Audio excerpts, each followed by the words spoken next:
Never, never, never die. Never die. Never die. Never die.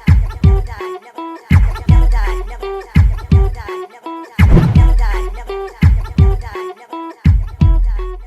Fuck you. All right, it is Wednesday. It is the day before Thanksgiving, but before we get into today's podcast, I want to thank Jon Andersen's Thrive Body Transformation Program. If you want to lose weight, feel great, get back in shape, you want to take control of yourself and get yourself just right back to where you used to be back in high school, back in your younger years. You want to get that energy back. Well, guess the fuck what? Jon Andersen can help you with his program. Each program is individually designed and set to help you in your life. Each program is completely designed around how you eat, when you eat, and where you work. So it's always there to help you. There's plenty of people to help you with all that. And if you want to get a hold of him, just reach out to him, reach out to me, links in the notes, get yourself hooked the fuck up. CH Concrete, serving the San Francisco Bay Area. That is CH Concrete, serving the San Francisco Bay Area. No job too big, no job too small. Residential, commercial, does not matter. CH Concrete can help you. Just mention the Angry Dad and they'll take care of you. SleepTerrorClothing.com. For those who know, those who see, I have a beautiful beard, and that beard is taken care of by Leviathan Cross. Leviathan Cross is a beard oil designed by Sleep Terror Clothing. Look, I use beard oil, and I hate the droppers. I hate spilling beard oil. And you know what? It has a specially designed top. You tap it on your hand, just the right amount comes out. I put it in my beard, and it smells and feels great. And that's why I have a beautiful beard. Feast Mode Flavors, everything you need from sweet to heat, to flavor your meat at feastmode.com. Real ingredients, real actual things you can read. I don't need a dictionary. I don't need to look up a word. I can actually read what the ingredient is at feastmodeflavors.com. All natural, organic, all that stuff. And it uses beet sugar, not regular sugar. So you're not having that sugar cane. You're just having a derivative from another plant that is much better and healthy at feastmodeflavors.com. Use Angry Dad at checkout and get 10% off your order at feastmodeflavors.com. You can use Angry Dad at checkout on Black Friday and get 40% off your order at feastmodeflavors.com. Hemp Bombs CBD. I use CBD. I used to wake up stiff, messed up. I got to warm up to get out of bed, but I want to be rested, relaxed, and recovered. And when I use CBD, I take a couple of drops on the tongue before I go to bed, and I wake up fine. I ain't got to stretch. I ain't got to warm up. I ain't got to do any of this bullshit to get out of bed, and it feels great. Get yourself some CBD at hempbombs.com. All the links in the notes. Check it the fuck out. It really helps me out, and I appreciate it. But you know what? I have a fellow brother from another mother, a smoker, a barbecue, a griller, a steak master. And you know what? Charlie is here to talk turkey with the Angry Dad. Introduce yourself. Tell the people where they can find you and all that good stuff. Hey, what's up, Ben? It's been a minute. My name is CharlieMaveric. I am the creator of the Maveric Podcast Network, where I have 3 podcasts. The Mavcast, which is the flagship, about a whole bunch of stuff. Have the Jesus Take the Wheel with my mom. We talk about culture and comedy.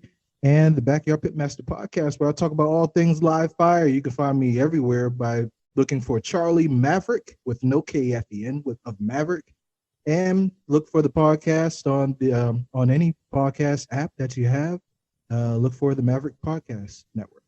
And all links will be in the notes. So make sure you go follow my boy. I reached out to you, brother, because I was like, I've been trying to get you on the show. And you know what?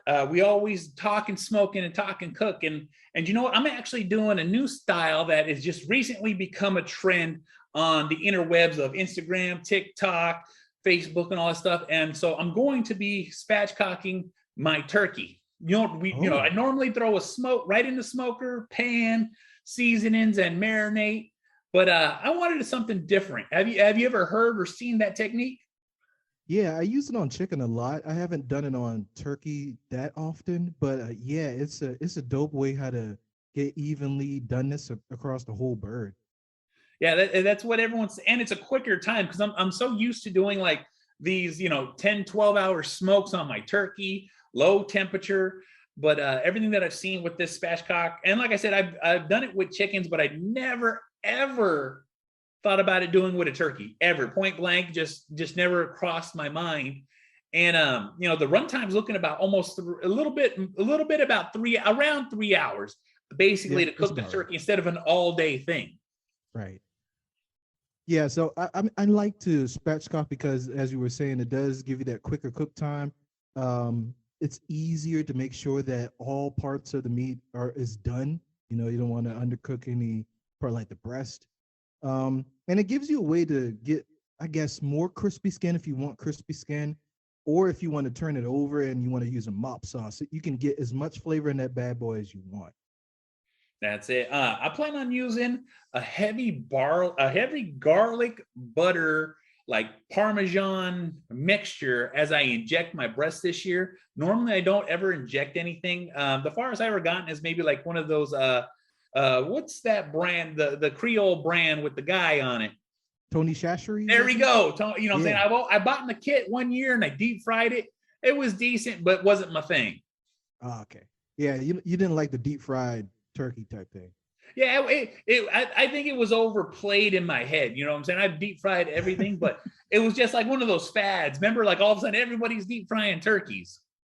Yeah, I deep fry turkey sometimes. Now I don't put it in oil. I think it's a charbroil turkey air fryer. Oh, I've done okay. it a few times. It turns out more like a fried turkey than it does dumping it in oil for some reason. You Yeah. got to keep spraying it with oil like half the time. But yeah, I like smoked turkey better though. I'd have to say hands down. If you get that perfect smoked flavor in there, you get cherry as the color. You get either hickory or pecan, maybe even post oak as the flavor profile. It'll take you a long way. Yeah, I'm actually using pecan bourbon barrels. Ooh, that sounds good. Yeah, exactly. I have for those who know, I have a Pit Boss. I'm huge on Pit Boss. I'm huge on pellet grills. It's the dummy's guide of smoking. It's so much easier. It's a set and forget. It's a walk away. Once you get it going and roaring, it basically cooks itself. And that's, and I've been in the trenches of all-nighters, checking the coals, checking the smoke, making sure there's water. I've been there, done that, and I'm way past that now. You know what I'm saying? I'm like, I love I get an even smoke. And it just cooks tremendously good. So the meat always comes out tender, but there's so many different brands of pellets that are coming out now. People are literally like bourbon barrels, Jack Daniels pellets. Kingsford just started making their own charcoal pellets and making their own brands of, So it's like you can literally smoke and have that charcoal flavor with it. That's right. And there's so many, but the pecan one, as of right now, is, I want to say, my second favorite one. My favorite pellet at the moment is it's what's the name of the Cabela's make a competition smoking pellet brand, and I haven't had anything better yet so far. So what type of blend is in that competition? Because they usually put more than one, right? It's a maple, pecan, and then a cedar blend. And then the proprietary blend of whatever extra stuff they throw in there. Right. And so far it's smoked so cleanly that there's no hint of and when you do smoke, there's always a hint of the smoke. You know what I'm saying? Right. There's always hint of that bitterness. Right. And eliminating that is a true test of a smoker, where it's not like this unbearable flavor. And so far, it's had the most minimal amount of people are like, oh, it's actually really smoky. I'm like, no, it's no one even noticed it. It's so good, no one noticed it. It's the subtlety of it. Exactly. Yeah. The finesse that was placed in there. Yeah, I found myself using pellets a lot recently. I have a charcoal grill, but I have a pellet smoke tube. Man, I got to tell you, the layer of flavor that you get with those pellets versus using wood chunks like I'm used to using. Yeah. For one thing, it widens your margin of error. Most people complain that there's not enough smoke from pellets. Yeah. I tried to over smoke something with pellets. I really did, people. And it didn't work. But the way that they blend all that stuff together, like the competition, you just can't get that flavor profile from traditional wood chunks or chips. You just which is true, which is very, very true. It's it's really changed the game on those on the pellets that they use now, because it is, and it's always weird because if you ever notice certain brands of smoking chips. If you bought like Kingsford makes a smoking chip, Royal Oak, they make their own smoking chips. And it always seems like the time of the season it's produced is going to depend on how well it smokes, because with all my smoking, I would only buy pellets that were in the summer because they just seem to be extra drier. And on those bag dates, and then on the dates that was like the wintertime, it almost like smoldered, where it gave me more of that heavy, after smoke taste that I didn't like. Right. But that's really getting to the nitty gritty of like, you trying to like, am I going crazy or do I notice it? You know what I'm saying?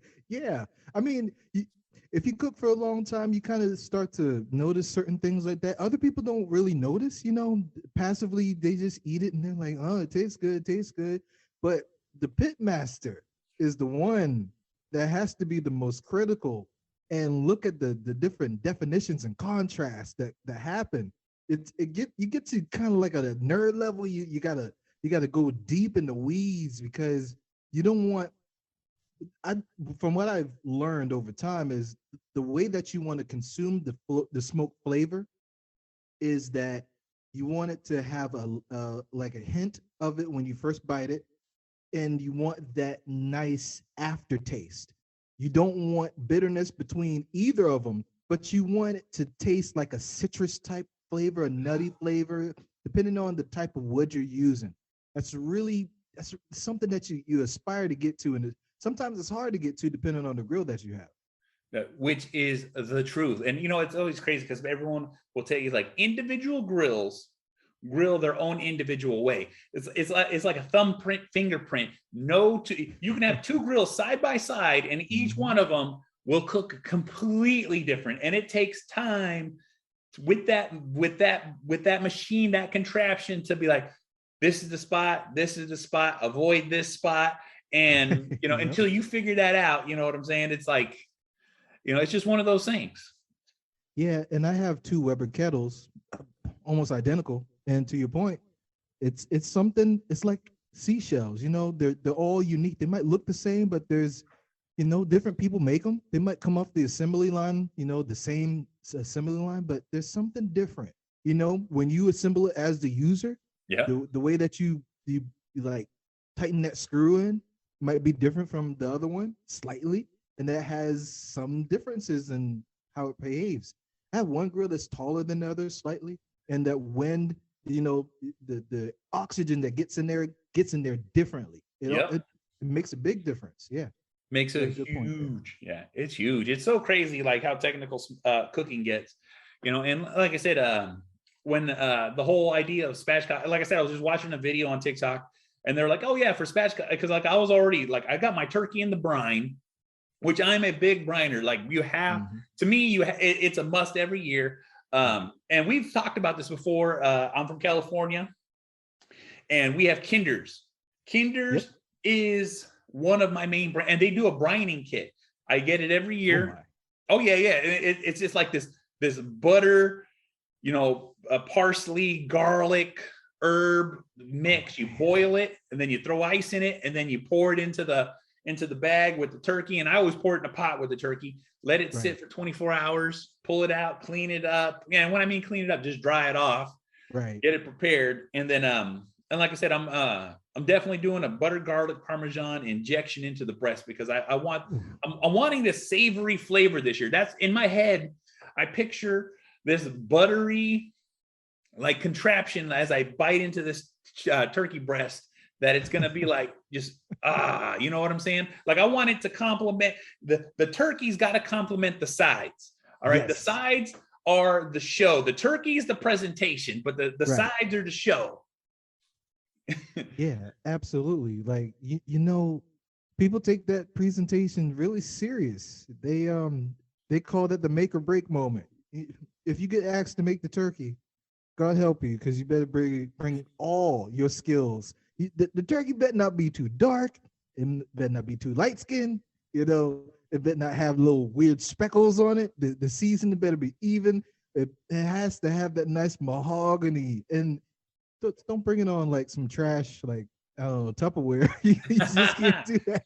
You got to put some greenery around it too. Yeah, it's a lot of pressure, man. I tell you, every time I made turkey for the holidays, it's the most stressful situation of my life. And I barbecue all the time. I cook all the time, but it's just that one thing. You feel like Charlie Brown, just, man, is it going to work out this time? Am I going to be the victor? Or am I going to be a statistic of this turkey? No, I'll tell you right now. Hey, I get at my job, I get a free turkey every year. So I always volunteer my turkey. Good. So I'm always cooking the turkey every year. And I progress, before I was younger and before I had kids and all that stuff, I just here's my turkey, you guys cook it, I'll show up. I donated my portion, and then I was like, I got a smoker now. I'm gonna smoke this turkey and I'm gonna bring it in. First one was horrible, completely dry. All right, it wasn't flavorless, but it was crunchy. It's crunchy. Yeah. So, but you learn as you go. And, I think the most turkeys I ever smoke is 3 at a time. And that was a journey in itself. Yeah. So, how many turkey have you, if you only one at a time, or have you done multiples? I've not been brave enough to do more than one turkey at a time. No. The only time we really eat turkey is that one, maybe 2, days a year. Christmas, Thanksgiving, maybe one other 2, not even both. So yeah, one's good enough for me. I've tried to max it out at 16 pounds, and there's always turkey left over somehow. I don't know about your house, but it's like, yeah, this one turkey is going to take us to the rest of the close to Christmas or some shit. Hey, how much salad can we eat? That is definitely my kids are not turkey people. They are ham. So we always do a spiral cut ham. And that's what they do. They, what I'm saying? So I was like, we always get turkey, but with enough of a family, everyone takes leftovers. I'm big on like, hey, make a plate. Hey, right. Oh, I always buy Tupperware for people to take. I'm like, hook yourself up. Don't worry about it. Take as much as you want, because I don't want to get stuck with it. Cause I can handle it the one time a year. But like, I got dogs. I got 2 pit bulls, and the day after New Year's, I go straight into the store and I buy as many clearance turkeys as I can, because I actually smoke them for my dogs. Ah, you know what I'm saying? I don't do nothing special to them. You know what I'm saying? I clean them up.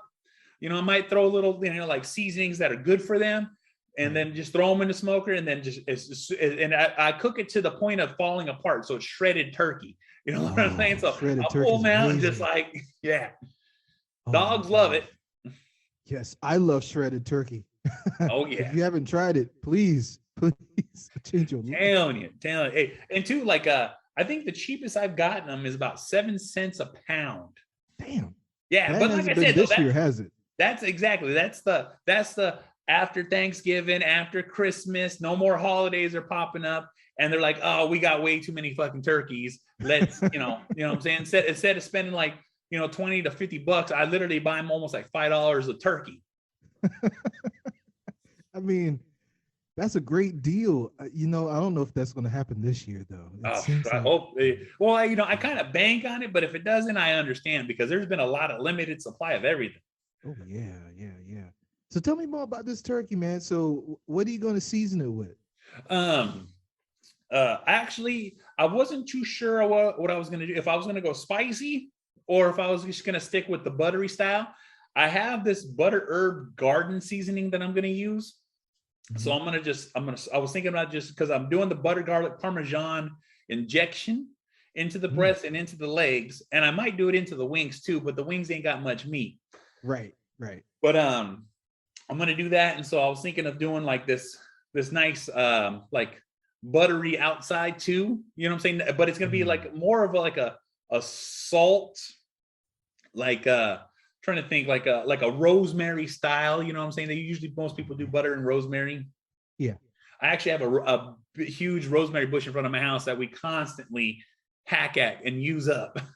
Oh man, that's good. So it sounds like, I don't know if you ever tried this on a poultry before, but mop sauce that has some of those herbs in it as well. Oh yeah. If you, I don't know how were you going to cook it? Because I know Well, some people flip it on the skin for a little bit and yeah, then well, no, kind I'm of turn it over. gonna be cooking it spatchcock down, so skin up. Okay. And I was gonna do it for just to my weight of turkey about 2 hours, 35 minutes, and then I was gonna pull it out, let it rest, and just re-season, and then throw back in for 20 minutes at like almost, I want to say 400, but I'm probably gonna do like 375 back into the smoker just to extra crisp that skin and pull it out. That's a good idea. I like that method because a lot of people are challenged by getting crispy skin on a smoked turkey. Yeah.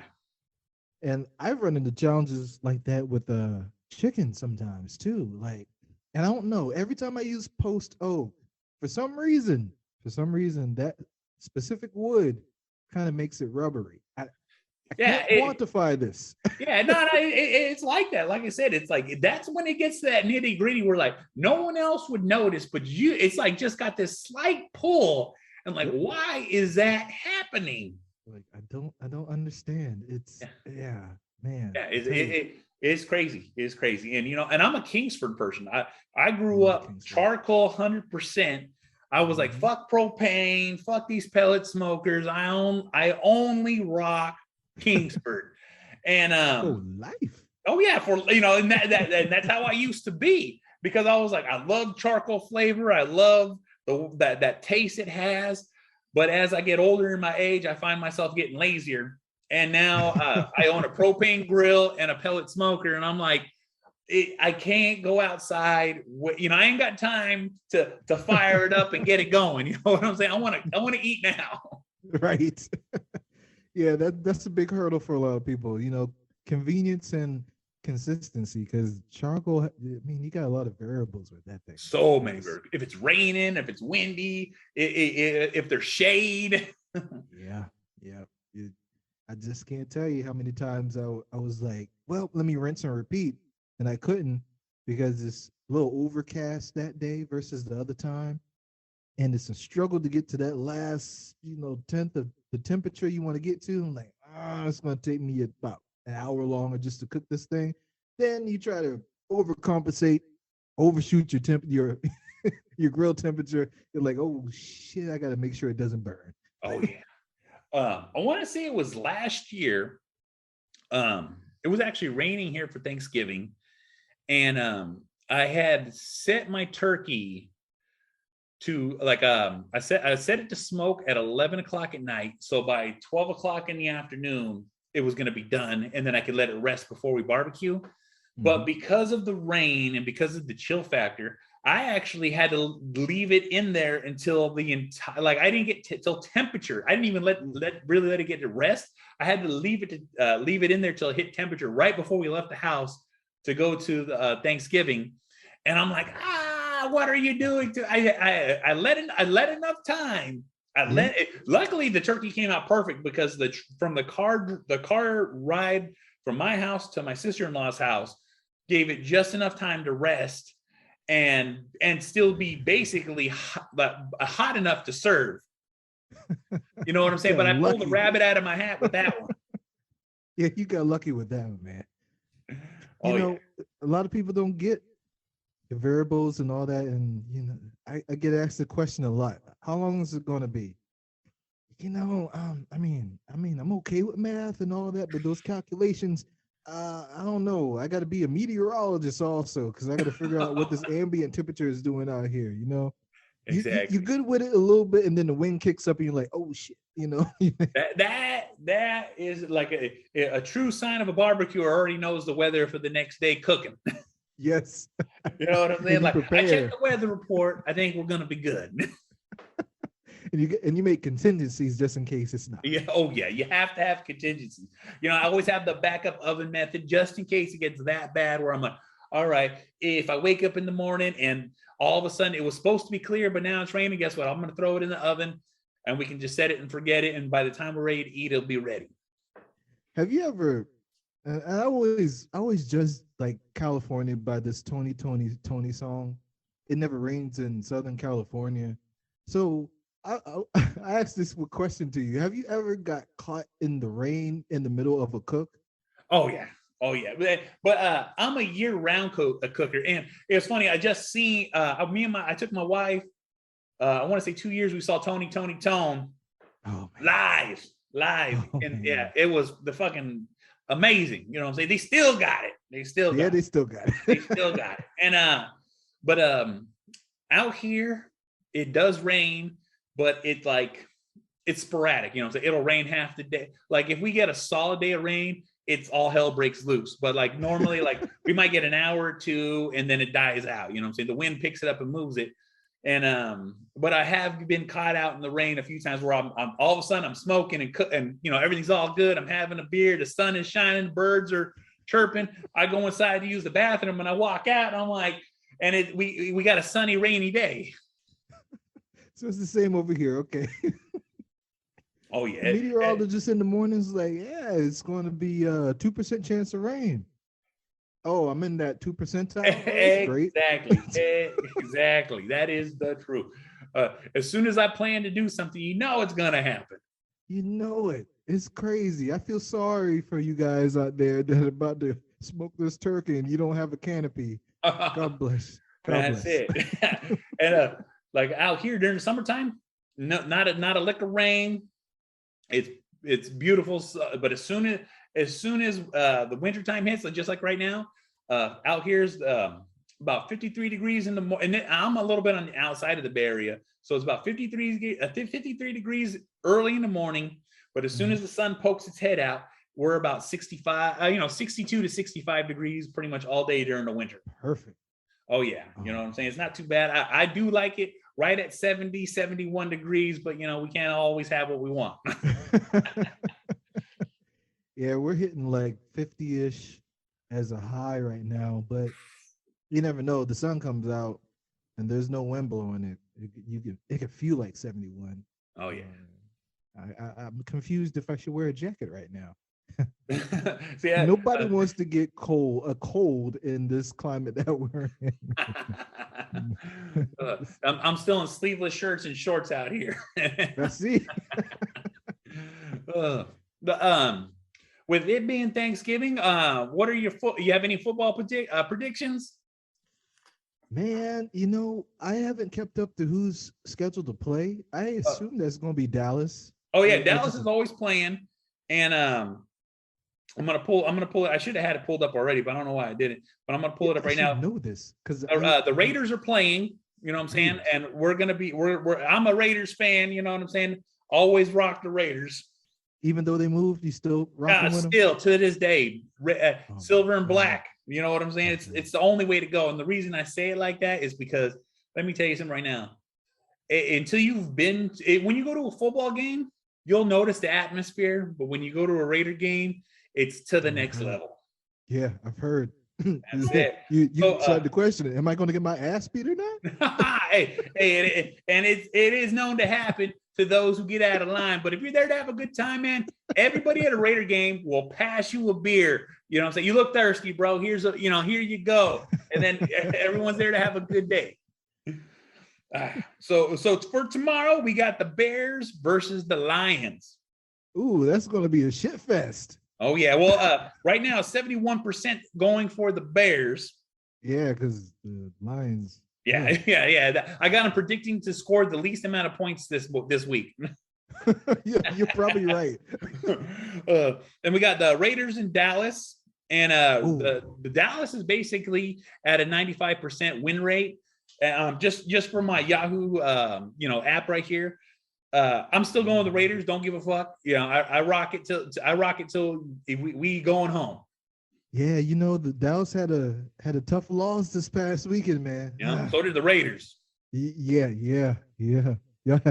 You guys were on a good trajectory until we were, you know what I'm saying? But and then all of a sudden we're having all these fucking scandals, you know what I'm saying? We have the Gruden files, we got Hugs, getting arrested for DUI when you shouldn't be drinking and driving.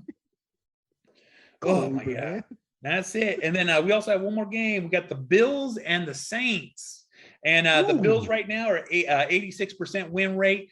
against the Saints, and I'm definitely going with the Bills. The Bills got this they're having a great fucking season. No It's Bills. amazing. I can't go with the Bills. I'm a Be Patriots like fan. that. Can't do it. Cannot do it. Yeah, I will definitely be watching that. Probably all of them if I can catch them in time. You know. Oh yeah, no, that's my plan too. Like I said, I told them the turkey's on. Raiders are playing during Thanksgiving, and once I sit down, bring me my plate because I ain't getting up for shit. And to prove you ain't getting up, you might put on your jammies. You know that's it. Committal to the couch. You know what I'm saying? It's a football day. That's right. That's right. That's what I like about Thanksgiving, man, because there's two things that's guaranteed. Well, three things. You're going to have a lot of food, you're going to have a lot of sports, and you may have a lot of naps. That is it. And turkey comas is a real thing. Yeah, that tryptophan is the son of a bitch. It don't play around. All right, now let's get into sides. All right. Give me 3 sides that are a must-have in your house. Oh, must have. So there has to be collard greens. I'm from the South, and that is a staple. You gotta build up that meat juice, that broth, and get some of that pork and turkey in there, smoked turkey, and all that meat in there, and just let it cook until those collard greens wilt down and don't have the stems on it, for God's sake. Don't put the stems in there. Thank you for saying that. Please. Thank you for saying that. Yes. No, most people don't even think. Bitter ass shit. Nobody wants them. Nobody. Don't disrespect my house like that. Don't buy out the bag. Buy the one and do it yourself. You'll love yourself. Another one, macaroni and cheese. The thick baked macaroni at the oven has like the nice thick crusty cheese on top. It's moist and it's creamy, but it's just a block enough that if somebody breaks in, boom, you hit him in the face, one solid slice. You know what I'm saying? That's it. You have a question. Should I keep on? Maybe I should. The other one, I say the other one is going to be cornbread dressing, seafood style. All right. I don't think I've ever had that. Yeah, man, you gotta try it. So, however you make your cornbread dressing, just in the mix of it, just throw some crab, crawfish, shrimp, whatever you want. Just slice up, have all the distribution throughout the thing. You don't have big clumps of it in there. Change your life. Nice. Change your life.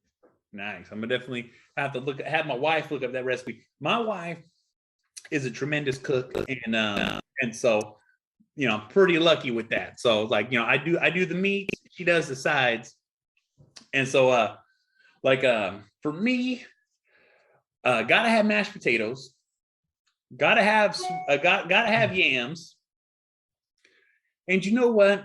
I am a huge stuffing guy. I love stuffing. You know what I'm saying? And I don't want no raisins in my stuffing. I want like that old school Stouffer's top in the box stuffing, because it takes me back to when my grandma used to make me eat it.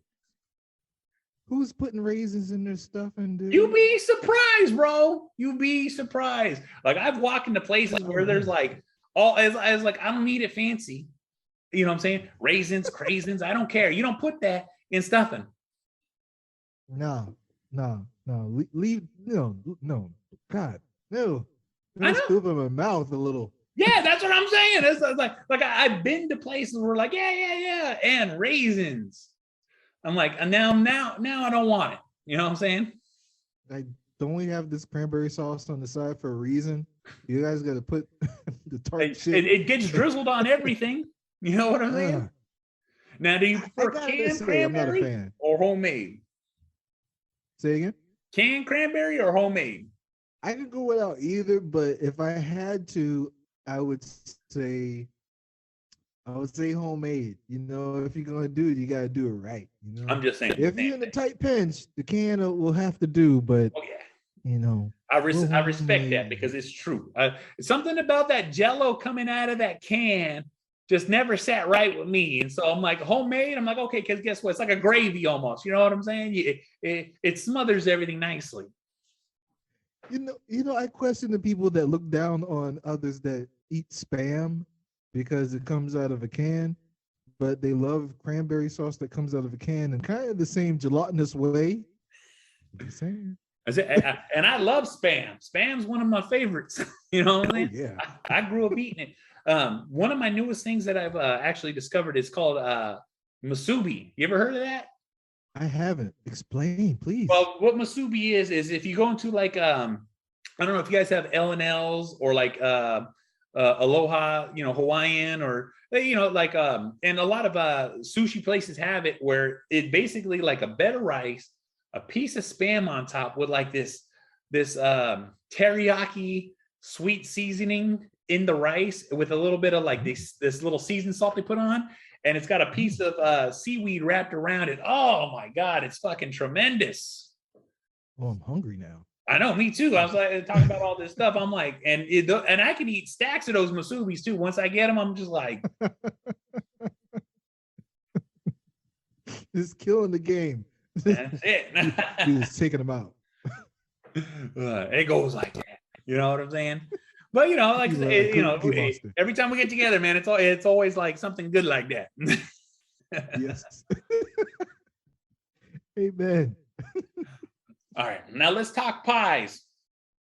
All right, 2 pies. You know what I'm saying? Because there's a tremendous amount of pies, so we can talk pies all day. But give me 2 pies that need to be a must shown at Thanksgiving. Oh man. So it has to be the sweet potato pie. All right. We don't fuck with no pumpkin over here, you know, because ain't nobody going out to find them pumpkins. You're getting the canned pumpkin, which is mostly sweet potato anyway. But so that, and it has to be. I got to be in the mood with this one. I got to be in the mood with this one. So it's either cherry pie or apple pie. But what if I'm not in the mood for the cranberry sauce, but I want the tartness of that cherry and the sweet? It's just tart and sweet at the same time. And then they have the lattice at the top. Oh, man. Okay, I think I made my choice. It's got to be the cherry then. There we go. Then some hitters right there. Yes, heavy hitters. Heavy hitters. Ooh, drop like a log in your stomach. You know what I'm saying? I'm gonna go sweet potato pie too. I love sweet potato pie. And heavy whipped cream though, right off top. It's gotta be, and people are gonna give me shit for it, but I am a Cool Whip person. I don't care for ready whip. Fucking let me fucking plop and enjoy my damn fucking Cool Whip. It's the difference. Yeah. Well, one's oil, one's milk. You know what I'm saying? Yeah. The texture and the consistency makes the difference. It does, but I definitely like one the makes way you feel cheap, and the other one makes you feel like, oh, I made it. That's it. And the other pie is I like chocolate mousse pie. Like when I was growing up, my mom made, and it wasn't like chocolate mousse. She would make Jello pudding, make a graham cracker crust, throw the pudding in there, leave it in the refrigerator, and then just straight out the refrigerator like that. And it was like that right there is like one of those things that I have to have and I get to enjoy. And my mom will make one specifically for me, so I get to, you know, I'm like, everybody else back the fuck up. This is mine. That sounds good. Oh yeah. You know, I always remember just growing up, like we had like, it was like when I was growing up, it was maybe about 10 of us in a 2-room apartment or duplex, and we all just huddled around. We had this big old family dinners and big old family Thanksgivings. And like when Thanksgiving come over, we'd have like 40 to 50 people in our house, everyone inside, outside, and this big old giant turkey feast. And I'd be like, yep, you know what I'm saying? Everyone fighting for every bit of scrap of food. Yeah, you remind me of a memory of when my dad and I went to Baton Rouge right after Katrina, 2005, and the way that the people came flocking out of the neighborhood just to have get a plate, from the neighborhood's acclaimed chef, right? Yeah. And it just the food is what makes the holidays so great because it brings us together. You Yep. remember those times when you had great memories. Some people argue about politics the whole time, Yeah, but yeah, but we leave those people to the side. yeah, y'all had all year to be mad at each other. Stop it. Yeah, I mean, dang, yeah, it's just those things like the food brings back memories. You probably had that Mousse Pie, and it brought back a great memory from your younger years, and that's what, man, it's magical. I just love that. It is the truth. Food is like one of those things that could just take you, be like, oh, and all the endorphins released because you like that joy moment you had when you was a kid. Like, yep. I was like, this is exactly the way I remember it. Yes. Yes, and you try to keep replicating every year, or at least don't diminish the memory that you had before. That's the goal. Just don't fuck it up. That's it. Don't, it's one of those things that keep it simple and it stays close to the same. Exactly. Yeah. Yeah. Don't overcomplicate it. If it ain't broke, don't fix it. And that is the truth. If turkey ain't your game, don't commit to be the one that makes it. If you can't make macaroni, please don't come with no crap. Yeah. Don't put raisins in it. Oh God. Please don't do that. Please don't do that. It's just like I said, it's just one of those things that I just I love about Thanksgiving. And like I said, I don't have too many friends. Like I have plenty of friends that come over and enjoy barbecue and enjoy cooking, enjoy this stuff. But like talking with you hits it home because like you know exactly what I'm talking about. You know exactly what I'm bringing to the table, and you're like, I get that. And it's so funny because like there should be more barbecuing podcasts, and I subscribe to the barbecuing podcast you recommended me last time. And my kids, I get in the car, I turn on my podcast, and they're like, do we have to listen to this? I'm like, I need to listen to this because I'm trying to get up to date about barbecuing and the techniques and the different marinades and styles that people use. They're like, it's I wish I could remember the name of the podcast right now, but because it's like in the back of my head. But they're like, it's like an old school AM newsreel, and the guys are just reading off.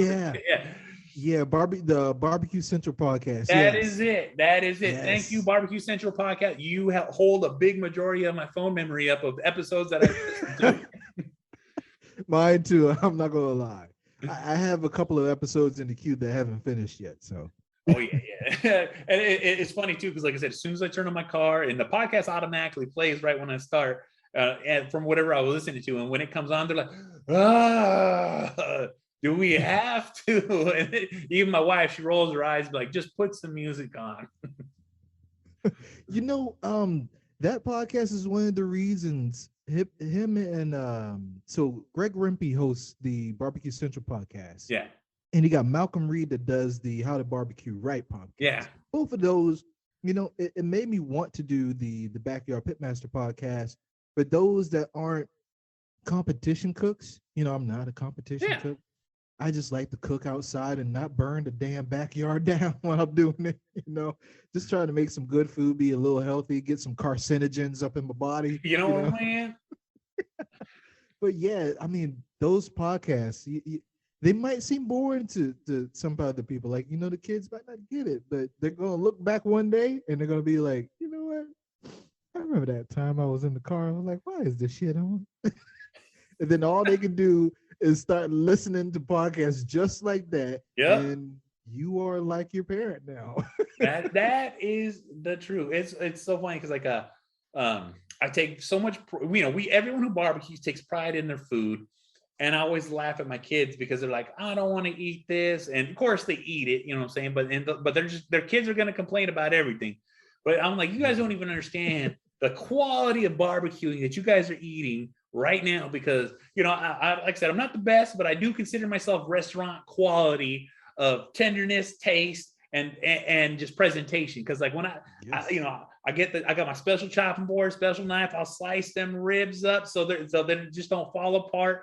I'll slice that meat up, place it all out nice and neat, and then, you know, they just come in and ravage it. But I'm just like, you know, I appreciate it and I understand it and I enjoy it. It's the look on their face that does everything. You know, they might not have the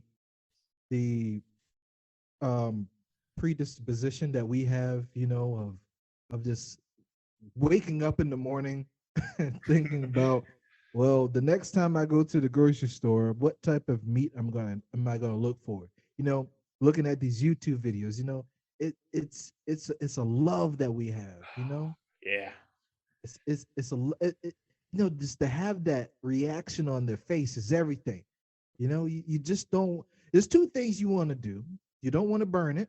Mm-hmm. You don't want to burn it to like a hockey puck. You know, and you want to see those positive looks on their face, you know, and the time is worth it that you put in to that tri-tip, to that turkey, to all that shit, you know. All that. That's it. Yeah.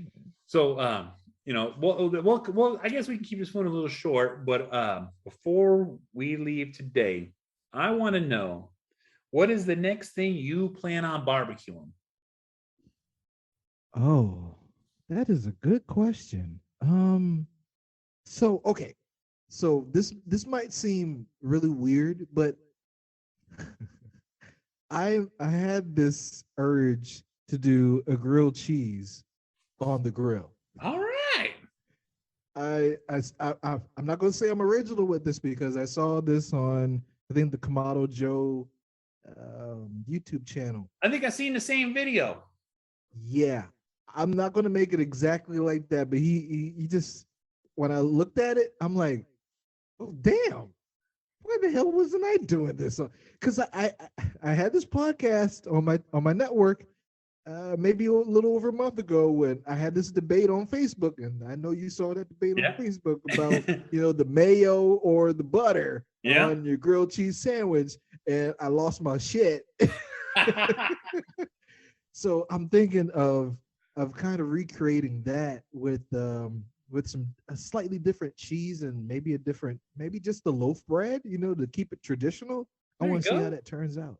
You should do a couple of different ones and do a video on it. Like maybe do a baguette and do the loaf bread and test to see which one held up. I actually have both in my you know, in the pantry right now, which is not often that I can say that. Yeah, we bought some French bread, and you know, from one location, and it kind of wasn't as floofy as we like it, so I'm probably going to use that as a baguette. Yeah, there we go. That's what I'm talking about. You know what I'm saying? A literal grilled cheese for those who don't know or in the know. Yes, literally, you can put it on the grill. I'm going to have to put like the griddle plate on there that I use. Oh, you ever see those mesh mats they have now? Yeah. You know what I'm saying? They have them like at Walmart in the like the as seen section.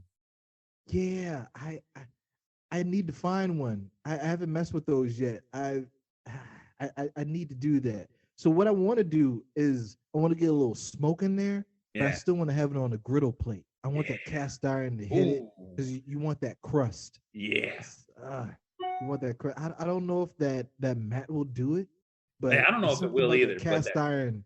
Yeah, a cast iron pan or griddle. Yeah. Yes. I can already smell it. It's like you could smell the butter, and you can smell like the oil burning, like right when it hits the grill. Yes. So I like to grease it up with some canola or vegetable oil. Whatever oil you got, right? I use oil. I use canola, or not canola. I use vegetable. I always use vegetable. Just the oil, the pan, and then I'll put butter on the top. Yep. And butter on both sides, period. That's I butter both sides. Yeah, both sides, mandatory. Oh yes, mandatory. Yeah. So a lot of people don't understand that oil keeps the butter from burning. So if you put the butter on first, you can get so it helps keep the butter from burning. So you have a couple of things going. You have two fats going. I'm about to Yep. get sorry if I get nerdy right here. It's just, And now you're I supposed just feel to. it. That's what we're talking about.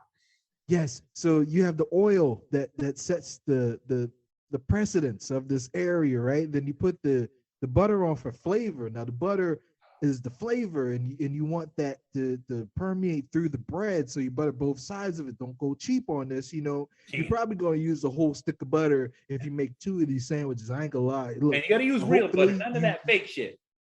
none of the fakes. The stick butter is the best one. Now, if you got to do the country crock, I don't know if you got country crock or whatever in the tub. The tub one is okay, but you want to use the stick butter. You got to do it. You just got to do it, and just let it sit there. Right before it turns a brownish color, you slap that bread on there. Slap that bread on there and just let it sit. You just poke it a little bit, let it sit, and it'll tell you when it's ready. Hopefully, you know how to flip pancakes because it's about the same skill set. It's the same skill set. Just make sure it doesn't burn. And I'm telling you, you can make whatever, you can put whatever cheese in it that you want. Just don't put mayo on the outside, damn it. Just stating the facts. Just stating the facts. I know the same the cooking guy says, that's fine, but I'm gonna say no. Yeah. I'm gonna call bullshit on that. Big time. Big time. I need flavor. Yeah. I don't know where you come from, but they don't make my mayo seasoned. Exactly. No. Exactly. They don't salt my mayo. You know what I'm saying? That's what I'm talking about. Like a real grilled cheese. That sounds good to me. You know what I'm saying? With a nice little bit of just that nice little smoke taste to it too, because you don't get that in the pan. No, you can't. You can't get in the pan. Don't use your if you got to use your George Foreman, if you just have that lingering out for some reason that okay, I only have a George Foreman lingering around for grilled cheese if I have to make an aside. Bomb ass grilled cheese maker. I'm just saying.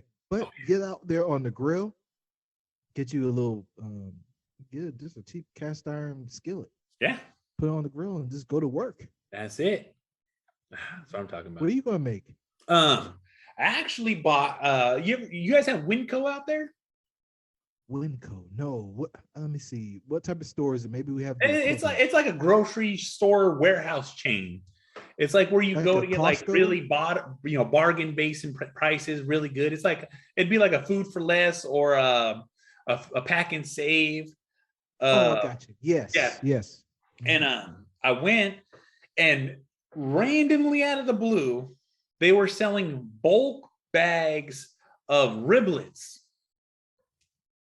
Really? Yeah, I literally bought like I think it was like a 15-pound bag of riblets. Damn. And it was like $23. And I was like, are you serious? Like, this is good meat. Are they safe? Well, like I say, I bought them and I was like, I'm cooking all these at one time because I was saving them for a party. Because we got, I'm a big UFC fan. I'm always constantly watching UFC. And so next month, I want to say on the I can't remember the exact day, but I think the first weekend of December, we're having a big UFC fight. And so I'm going to cook those for that UFC fight, invite a couple of friends over. And I plan on smoking. I'm planning on smoking them. And then I'm going to throw them on the grill just to caramelize because I'm going to smoke them just plain dry with just a little bit of rub. And then I'm going to basically just dip them into the sauce and then put them right on the grill to cook the meat, to cook the marinade on them real quick. You making some burnt ends kind of stuff. Exactly. Yeah. Like I'm trying to do this.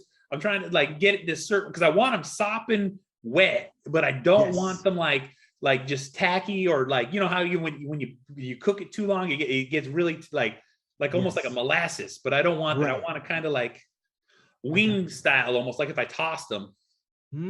Yes. I don't know if I'm overdoing it, but in my head, it sounds good. Yeah, that sounds good. Man, I want to see some riblets now.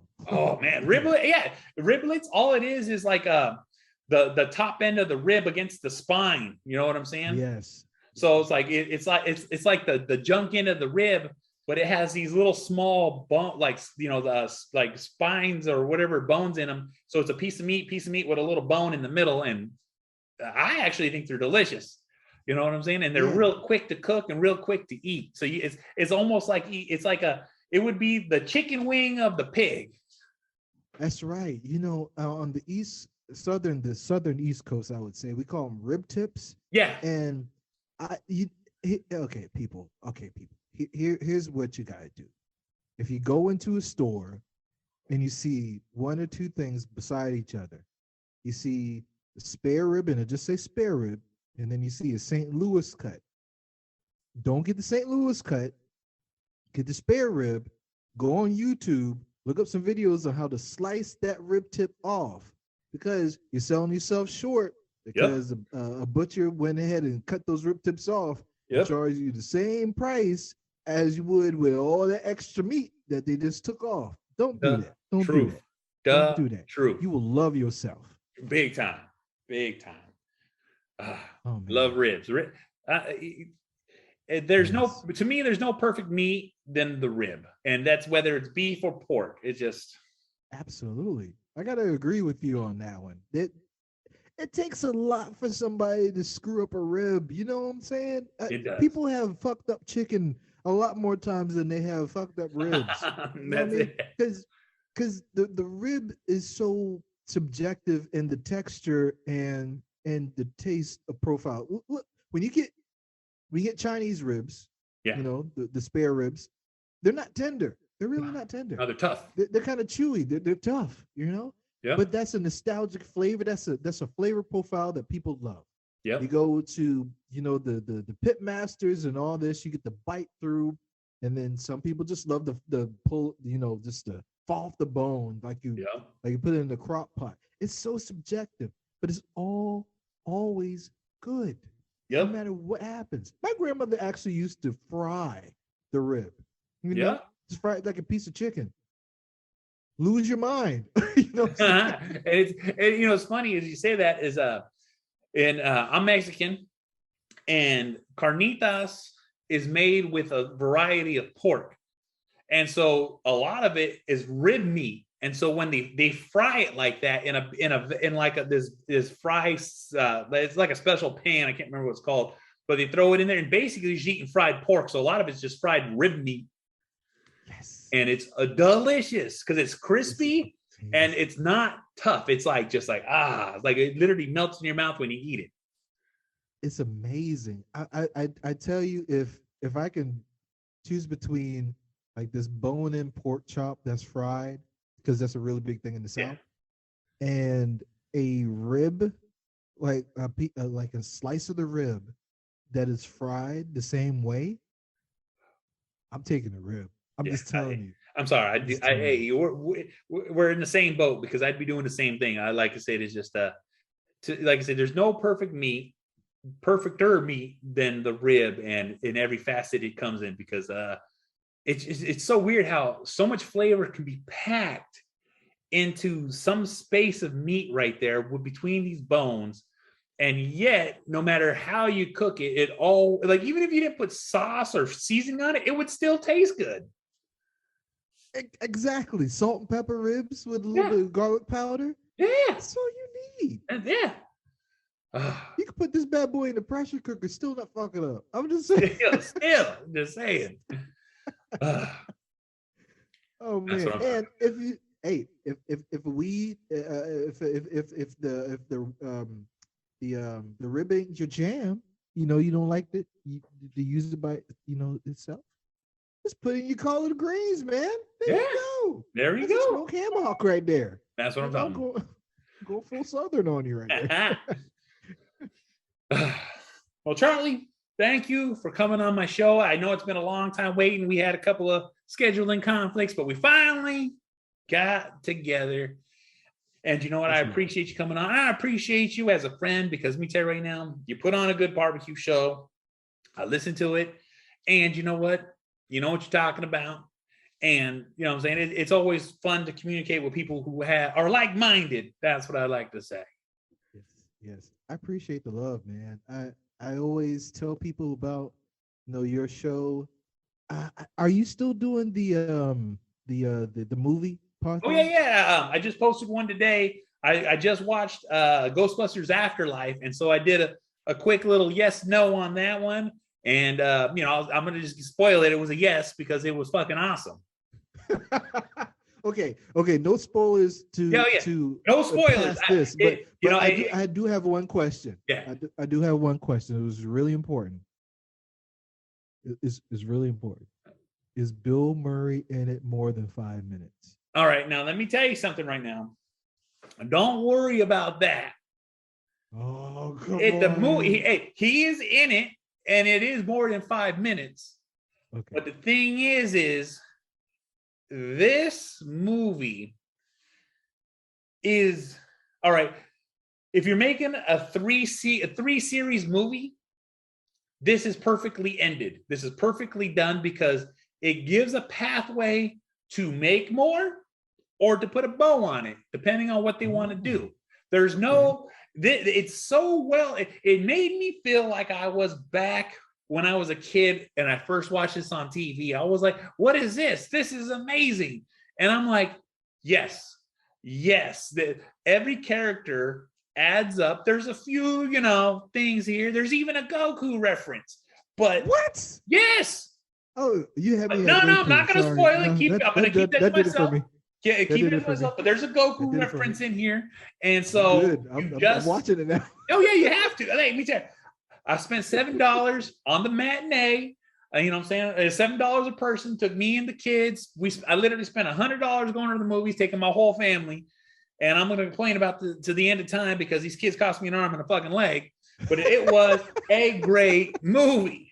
It was a great. Yeah. All right. Man. No, seriously, you had me at Goku. I'm not bullshitting. I love me some Bill Murray, but you had me at Goku. That's what I'm saying. That's what I'm saying. It's like as a Dragon Ball Z fan growing up and knowing every aspect of Dragon Ball Z, and I seen that, I was like, I'm proud. Yes, I want them to bring back the Dragon Ball Super. Oh, the new season's getting ready to hit America. You know what I'm saying? Because like they have all the different versions. The mangas are coming out. They're going real good. But like I said, I am not a sub person at all. I only watch dub. Nope. I can't read fast enough to pay attention to the action. I feel you. I feel you so much right now, man. We are like here. We are like here. Exactly. It's the voice actors. They make a difference. Oh yeah, they do. And I love the American voice actors. Every one of them, there's been plenty of changes down the line, but they all do real good. And let me tell you right now, I watch YouTubes on the mangas. I watch YouTubes on the spoilers, and I can't help myself when it comes to Dragon Ball Z about spoilers. I just can't keep myself from checking up on it. But it's definitely one of those ones that like as soon as it comes here and we get the next season, I'm gonna be ready. Oh my gosh. Hey, so let me tell you real quick. I know we're over time probably, but we're fine. We can go on forever, brother. Let me tell you real quick. So I'd never watched Cowboy Bebop as the anime. No, same thing. I've read a few of the mangas, and they just recently came out with the live action.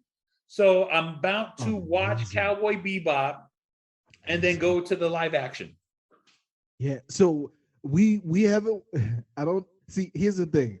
Here's the thing with that one. I wanted to kind of watch it, the animated one, for years. Yeah. Because it came on Adult Swim. Yeah. Something and it's on about Netflix now. Yeah, something about it kept me away. Like I fell asleep to a few episodes. It's not like I never watched it. Yeah. But it wasn't something that was like, oh, I gotta watch this. Like Naruto, it wasn't like that to me. Yeah. But I'm telling you, I don't know if watching the animated one first would be to its detriment of watching the live action second. Yeah. Because for what I think to happen as like the whole Yeah. animated series dynamic. Yeah. It feels like they're, and I don't know. It feels like they are so true to it, and it did so well with it. I don't even want to watch the animated. They're getting way better because of the technology is able to keep up with the animes now, so you get those effects. Yes. And like I said, Cowboy Bebop, like I watched it, but I didn't pay attention to it. It was always one of those ones I throw on and be like, I'm doing something. Background noise. You know what I'm saying? I'll pay, and I look, okay. And that's always been the case, you know what I'm saying? And I've seen, I've watched every Naruto, every Baruto, every Dragon Ball Z fashion. I've seen, all Ninja Scroll, man. I'm having an issue right now finding Ninja Scroll in English. You know what I'm saying? And I'm like, yeah. I'll send you a site. It might have the ones that you need. There we go. You know what I'm saying? Like it's just, I grew up watching anime so hardcore, but One Piece, I no matter how many times I try to start it, I just can never get past like the first 3 episodes. I'm just like, nope, I can't get into it. Yeah, I can't get into it. You know what I'm saying? Nope. I just finished watching Hunter x Hunter. If you have HBO Max, every episode is on Hunter x Hunter in English. Is it Hunter x Hunter? Yeah, Hunter x Hunter. I tried that. Okay, so here's a couple. It doesn't get good till like the 100th episode. Yeah, I tried that. I'm not sure if I'm totally into that yet because I gave up on it. Soul Eater, if on Netflix, was really good. Yeah, but I feel like they must have fired the writing staff like towards the end or they just knew they were going to get canceled, and it goes like the ending was anticlimactic. It started off so good, but that's one. Bleach. Have you ever watched Bleach? I got maybe like 10 episodes in, and it just wasn't my thing. You know what I'm saying? I promise you. Yeah. Watch it. All right. It takes you through all. I'm telling you. For you, this is what I'm gonna do. I'm going to tomorrow, because tomorrow is Thanksgiving. I'm gonna watch 1 episode, and then I will finish the season. And then after I finish the season, we'll get back on here and talk about it. So what you just did, I like that, because now I'm gonna have to rewatch the first season. I kind of know what happens. There's a lot of seasons. Oh yeah, no, there is. That's why I said 1 season. I'll watch one season. I'm telling you, dude. When you get deep enough into it, and it takes a little bit of commitment, because all the fillers and stuff like that. But I'm telling you, when you get into it, it's one of the best animes of all time. That's why I went to Soul Eater and tried to like that. Okay. Yeah, it's kind of like, I don't know if you ever watched Dexter, the TV show. Yeah. No, I've never seen Dexter. Have you watched You on Netflix? No. I know you don't know this about me, but you ever seen that TV show Lost? Yes. Because of that, I will never, ever watch shows like that, where it's like I have to dedicate my time and then be let down again, because it was all a dream. Like that. I ain't gonna lie. Yeah, no, I'm telling you, bro. After seeing Lost, it completely killed me on watching any kind of sitcom show. Well, yeah. So it screwed me up, because I agree. I totally agree. I think we're still here. Still here. So Manifest was another one. I'm like, calling bullshit on this one. Yeah. The Blacklist. I'm like, we watched the whole season. I'm like, I don't see what people like in this. Yeah. But Dexter, I put that above Breaking Bad and 24. Don't know. And 24? 24, man. I don't know. I love 24. I'm telling you, the character of Dexter, come on. I'm telling you. All right. And this is another one I will attempt to try, because I think Dexter just came back on Netflix too. Yes. Or is on HBO. It just came back on a streaming service. It's on Showtime, and it's the reboot with a different name. Yeah. But I can't tell you much about it because it'll give something away. Okay, then we'll drop it right there. And all right, let me throw it in. Have you seen 7 Deadly Sins yet? I know I started it. I know I started it. I can't tell you much about it. Oh, I went through this whole thing last year of trying to find a new anime to like, and I tried a bunch of them. yeah, there's not very there. The pickings are slim. The pickings are Yes. slim. All right. Yeah. I ended up liking Seven Deadly Sins purely on the fact of I watched a YouTube video. I like AMVs, and it's just action montage videos of like animes and music behind it. And so I always like watching those. And I kept seeing this character pop up called Escanor, and I'm like, who the fuck is this badass fucking dude that's got this axe that's just talking this much shit? And so I end up just looking it up. I'm like, what? They're like, this motherfucker right here. I'm like, yeah. I'm like, all right, I rock with this dude. And it ended up sucking me in. So I watched all the seasons, all the movies, because it came out a couple of movies with it. And I was like, oh, okay, I respect it. I respect it. Okay, I'm gonna have to check that out. I'm gonna have to check that out. And Hunter X Hunter too. You said. Oh yeah. On HBO Max. Like I said, it does take once they get out of the hotel, once they get out of there's like I watched it again because my daughter's just got into anime and she's talking all this shit that she knows this and she knows that. I'm like, I was there when it came out. How you gonna tell Right? me what I don't know?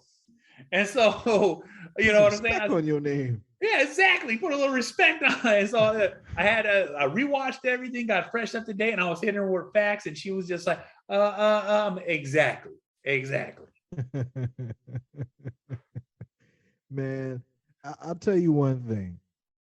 The level of effort that they put into Cowboy Bebop, there is no excuse why they can't make a Dragon Ball Z series. Not a movie. Yeah. Don't give us a movie. You could do this with Avatar too, The Last Airbender, I mean. Yeah. Make these in the series. But I'm telling you, the money that Netflix put into Cowboy Bebop, man, and they did. I don't know if you want to watch this first before starting the whole Bleach series. They have, it's a movie. I guess you can call it a movie, but they have the live action version on Netflix, which actually includes most of the events from the first season. Yeah. So that that if you don't like that, you probably not gonna like the animated version. So well, I literally just watched the name's escaping me right now, but I remember watching it. It's the samurai with the reverse sword, Roshin Kenshin. Oh, Kenshin, yes, the one with the white hair, right? No. Well, he had red hair, but there is a character with white hair, and he has a reverse sword blade. So the sharp end's on the inside because he took a vow of no longer killing because he was an assassin. And they just did the Netflix movie's already been out for a while, and it was pretty damn fucking good. Kenshin. This sounds familiar, and I know I'm confusing it with something else that involves a demon taking over. Yeah, this one's not. Yeah, no demon. It's just an ex-assassin. He's like, I'm no longer killing people, and he's got, he loves this girl, and he's trying to redeem himself. And I just can't remember the name of because he dropped his real name and started calling himself. It's like Ronin Kenshin. I just can't. It's on the tip of my tongue. I just can't think about it. Sounds familiar. Yeah. Oh yeah. It was one of those Adult Swim ones. You know what I'm saying? Yes. Yeah. And it was old school anime. And I watched it from beginning to end. They just did the live action, and the live action was pretty damn dope on Netflix. Let me ask you a question real quick, because I don't know. How do you feel about Full Metal Alchemy? I can't take the fact that they had to do Blood Brothers, and they have, it's. I understand that they passed the manga. And then I understand that they just made another one that followed the manga. And it's like, you got to pick one. You know what I'm saying? But it is great. It is great. Don't get me wrong. You know what I'm saying? I can't remember the name of the captain, man. He just loved to fire people, bro. I'm going to be honest. I never made it through either series. I started both. I don't know if I just didn't care enough. I know it's good. It just feels like I didn't care enough about either character. I don't know. But it is what it is. You know what I'm saying? Like it's not for everybody. You know, that's the thing too. Is like I watched a lot of it, but then, like I said, I stopped because Blood Brothers came after the fact, and so I didn't watch it. I didn't watch the second arc. You know what I'm saying? I was like, I already invested this time. I'm not going to reinvest time to watch something that's already that's catching up to what the mangas are. You know what I'm saying? I already watched the version that I like. Right. I mean, oh no, I really did try. Maybe later in life I'll like it. Yeah, you know, it's like a fine wine. Sometimes it has to age just to the right point for you to want it. Yeah, and I have this bad habit of comparing it against Dragon Ball Z, Naruto, Shippuden, and the one I just mentioned. It's the truth. It's the truth. Now, have you watched any of the abridges yet? I don't think so. Oh my God. All right, now check this out. All right. You go on YouTube, look up Dragon Ball Abridged.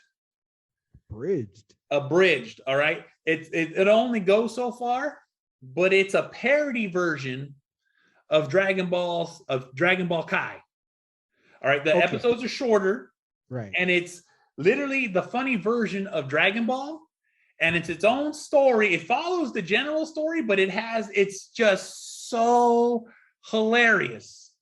Really? So hilarious. If you have not seen it, I am throwing gold in your lap. Nothing else needs to be watched but this. I'm definitely on that. Oh yeah, Dragon Ball Bridged. Oh man. All right. I'm definitely looking for this. Yeah. Like I said, Dragon Ball Bridge. That if you and they have Bleach. They have all different versions of parodies of animes.